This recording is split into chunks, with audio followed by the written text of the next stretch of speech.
Art form में natural colours का इस्तेमाल किया जा रहा है। जनरली अब नेचुरल कलर्स लोग यूज़ नहीं करते, एक्रेलिक कलर जो भी मार्केट में मिलते हैं वो इस्तेमाल करते हैं। तो उस पर आपका क्या कहना है? देखिए, नेचुरल जो ये बिहार म्यूजियम ने जो ये किया है, ये प्रोग्राम, ये बहुत सराहनीय है, क्योंकि आज के युग में हम नेचुरल कलर को भूल रहे हैं, जो क्योंकि उसमें कोई आपका रिएक्शन नहीं है, बॉडी में भी वो भी।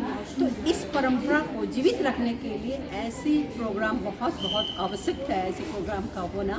तो मैं आज बहुत खुश हूँ कि यहाँ एज ए प्रशिक्षक, मैं मॉडर्न आर्टिस्ट हूँ, लेकिन फिर भी मेरे विचार से इस आर्ट को, मिथिला कला को हम कैसे परिमार्जित कर सकते हैं मॉडर्न में, इवन इसके पुराने फॉर्म को, इसके पुराने कलर को, जो ओरिजिनल नेचुरल कलर है, उसको कैसे हम मॉडर्न पेंटिंग में भी परिमार्जित करके उसको कैसे इस्तेमाल कर सकते हैं। तो ये बहुत बड़ी बात है और मैं बहुत बहुत आभारी हूँ, धन्यवाद व्यक्त करना चाहती हूँ बिहार म्यूजियम का कि मुझे इनवाइट किया और बच्चों से शेयर, क्योंकि उनको हम जो दे रहे हैं हमारे बाद वो और बढ़ाते जाएंगे इसको, और ये जीवित रहना चाहिए मिथिला आर्ट जो वर्ल्ड में बहुत फेमस है।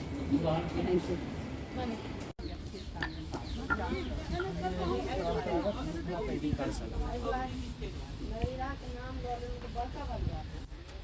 पटना म्यूजियम में मिथिला पेंटिंग कार्यशाला का आयोजन किया गया है, जहां जो है राष्ट्रीय अवार्ड प्राप्त कई मिथिला पेंटिंग जो करने वाली महिलाएं हैं वो यहाँ पे मौजूद हैं। और साथ ही हमारे साथ मैम मौजूद है। मैम, आपका क्या नाम है और ये मिथिला पेंटिंग प्रशिक्षण जो शिविर यहाँ आयोजन किया गया है, क्या उद्देश्य है? सर्वप्रथम मैं रागिनी उपाध्याय, मैं पूर्व कुलपति ललित कला प्रज्ञा प्रतिष्ठान नेपाल से हूँ, और हमारे नेपाल में भी जो है इसका डिपार्टमेंट 4 साल मैंने काफ़ी जगहों में इसको प्रमोट भी किया, क्योंकि नेपाल, यहाँ आप मधुबनी बोलते हैं, और नेपाल में जो जनकपुर में सीता का जन्म हुआ था, तो उसको हम लोग उस एरिया में, जनकपुर में बहुत प्रख्यात है मिथिला कला के लिए। और नेपाल और इंडिया का इतना समन्वय एकदम, जैसे कि हमारे यहाँ की बेटी हो गई सीता, अयोध्या से आए राम, तो उनका मिलन हुआ, और शादी विवाह से ये तो 17वीं सेंचुरी से ही ये फोक आर्ट मिथिला का बहुत फेमस था। बीच में थोड़ा सा लुप्त हो गया था, लेकिन फिर अभी तो काफ़ी, मतलब नेपाल में भी काफ़ी विश्व विख्यात थी, जिसको मिथिला बोलिए मधुबनी पेंटिंग है। और आज मैं बहुत खुश हूँ बिहार म्यूजियम के इन्विटेशन में प्रशिक्षक अपने मॉडर्न पेंटिंग से होने के बावजूद भी, मतलब इस आर्ट को जो रंगों का ट्रेडिशनल को बचाने के लिए ये आयोजन किया गया है, ये वर्कशॉप, तो इसमें यूथ को लेना, और क्योंकि हमें अपना ट्रेडिशनल को जीवंत रखना है, और इसको मैं मेरे विचार से, मैं मॉडर्न आर्टिस्ट होने से भी मैं सोचती हूँ इसमें भी मिथिला आर्ट में भी कैसे परिमार्जित हम कर सकते हैं, रंगों का भी परिमार्जित करके नए रंग में, और फॉर्म को भी, मतलब ट्रेडिशनल तो बहुत अच्छा है, लेकिन इसको भी थोड़ा सा परिमार्जित हो जाए तो और अच्छा होगा। और मैं शुक्रगुजार करती हूँ, मैं बहुत आभारी हूँ बिहार म्यूजियम का, अंजनी सर का, अशोक सर का, जिन्होंने ये बहुत अच्छा ब्यूटीफुल ये जो आयोजन किया है ये, और यहाँ पर हिस्ट्री अवार्ड विनर भी हैं, नेशनल अवार्ड हैं, मैं भी नेशनल अवार्ड अपनी कंट्री से काफ़ी मिला है। तो आज ये उससे क्या है कि हमने यूथ को हम ले रहे हैं, क्योंकि हमारे बाद तो यूथ ही है जो ना इसको आगे ले जाएगा। तो इसमें और ट्रेडिशनल हमारा जीवंत होना चाहिए, जो नेचुरल कलर है, क्योंकि अभी तो मार्केट में आपका एक्रेलिक इतना आ गया है, क्योंकि हो सकता है आपके बॉडी में केमिकल्स, आपको सांस लेने में दिक्कत हो, लेकिन नेचुरल में जो है वो एकदम एक पक्का कलर होता है, और उसको आगे बढ़ाते रहना, उसको शरीर के लिए भी अच्छा है और अपने ट्रेडिशन को जीवन करने के लिए ऐसे प्रोग्राम बहुत पसंद है। बिल्कुल, देखिए इस तरफ जो है कार्यशाला का आयोजन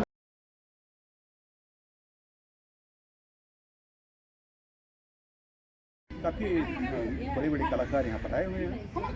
मेरे साथ रागिनी जी हैं जो नेपाल से आई हैं। रागिनी जी, स्वागत यहाँ का, बहुत स्वागत कर रहे हैं। आप भोजपुरी बोलती हैं। स्वागत हुआ आई जाए, आपका स्वागत कर रहे हैं। और सबसे पहले आप अपने बारे में बताइए, आप नेपाल से आई हैं, क्या नेपाल में करती हैं? मैं रागिनी उपाध्याय, मैं फ्रीलांस आर्टिस्ट हूँ और नेपाल में मेरा ये भाग्य था कि मैं नेपाल की प्रथम महिला कुलपति बनी 2014 से 2018। किस चीज़ में? ललित कला प्रज्ञा प्रतिष्ठान, जैसे आपका दिल्ली में ललित कला है, थोड़ा देखिएगा सर, हो रहा है चीज़ें हमारे यहाँ भी 3 एकेडमी है। एक तो नाट्य एकेडमी, ड्रामा एकेडमी और लिटरेचर एकेडमी। बहुत 50 साल का हिस्ट्री है, लेकिन हमारे ललित कला का है 12 साल से। तो मैं सेकंड टर्म्स में मैं थी, 4 साल का टर्म्स होता तो है। आप उसकी कुलपति हैं? हाँ, मैं कुलपति रही। पहले जो है हमारे यहाँ की वाइस चांसलर से शुरू होता था, लेकिन आफ्टर डेमोक्रेसी तो वो डायरेक्ट संरक्षक प्रधानमंत्री हो गए, उसके बाद डायरेक्ट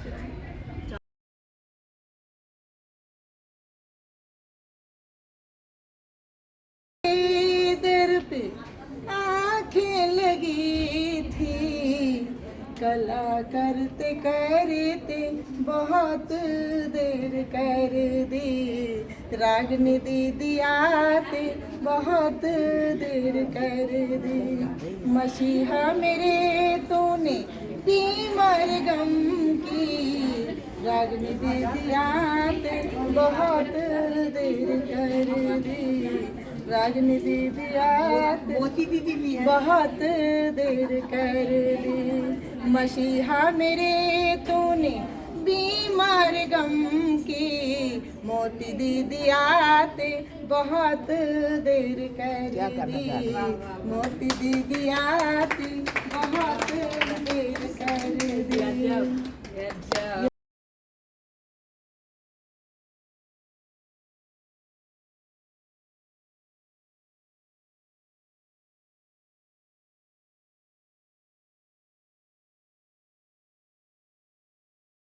इस प्रोग्राम के लिए रागिनी को रहेगी नेपाल एकेडमी ऑफ आर्ट। जिस तरह से भारत में ललित कला अकादमी है, उस तरह से नेपाल एकेडमी ऑफ आर्ट है और उसकी ये चांसलर रही 4 सालों तक, 2014 से 2018 तक वहाँ की चांसलर रही और लगभग इनका सोलो एग्जीबिशन 37 देशों में हो चुका है। दुनिया के 37 देशों में इनका सोलो एग्जीबिशन हो चुका है और ये आप लोगों को कहीं के लिए यहाँ उपस्थित हैं, उनका भी स्वागत और अभिनंदन। स्वागत। पूरी दुनिया के कलाकार हैं, पर बड़ी कलाकार, और हमारे सामने बैठे हैं बादल जी और अन्य कला प्रेमीगण और आप सभी प्रतिभागीगण, मीडिया के भाइयों बहनों। देखो, हमें सबसे एक्साइटिंग ये लगा इसमें कि अभी भी आज के ज़माने में जबकि जो लोग आगे बढ़ जाते हैं टेक्नोलॉजी में, फिर वो पीछे नहीं लौटना चाहते। तो हम लोग जब सोचे कि ये बात कि ये जो है श्रेय, और साथ में मैंने अंजलि सर का नाम बहुत सुना था और मुझे बहुत इच्छा थी, अशोक जी से तो मुलाकात हो गई, कि मैं अंजलि सर को भी मिलूं, क्योंकि जिसने, जैसे हम कलाकारों का क्या होता है ना, जैसे लोग बोलते हैं कि धर्म स्थान, जैसे आप जब मैं यहाँ आई तो कुछ कलाकारों ने मुझे बताया कि पशुपतिनाथ के दर्शन करने में मुझे बहुत अच्छा लगता है। चाहे जैसे कि मैं खुद भी बोध गया जाने के लिए पिलग्रिम्स है, लेकिन मैं यहाँ बहुत सारे कलाकार मैं बता दूँ, कलाकारों का एक और पिलग्रिम्स और धर्म स्थान है, वो है म्यूजियम और गैलरी। वो है पिलग्रिम्स। जैसे लूव्र में मैं जब पहली बार लूव्र गई पेरिस, मैं 3 बार जा चुकी हूँ, एक बार में मुझे 3 घंटे खड़े रहना पड़ा। मतलब आप 15 यूरो 20 यूरो दे के आप वहाँ खड़े हैं 3 घंटे टिकट के लिए। तो उनका तो खैर कल्चर इतना, म्यूजियम से इतना डेवलप हो गया है। और मैं कुछ लोगों को बोलती हूँ, शायद जो टूरिस्ट आते हैं पेरिस में, वो शायद कंट्री देखने से ज़्यादा लूव्र को देखने आते हैं, मोनालिसा को देखने आते हैं। तो आपकी जो पहल है अंजनी सर के जो मतलब ये आपका म्यूजियम है, ये साउथ एशिया में ही सबसे अच्छा म्यूजियम है। मैंने तो अभी तक नहीं देखा।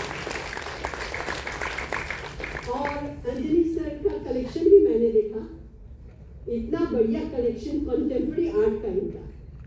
ये तो मतलब कि एक ज्ञाता है, मतलब कला पारखी। जैसे आप एक कोई स्टोन है सड़क में तो उसकी पहचान जो है ना, मतलब कि और तो नहीं कर पाएगा, लेकिन अगर कोई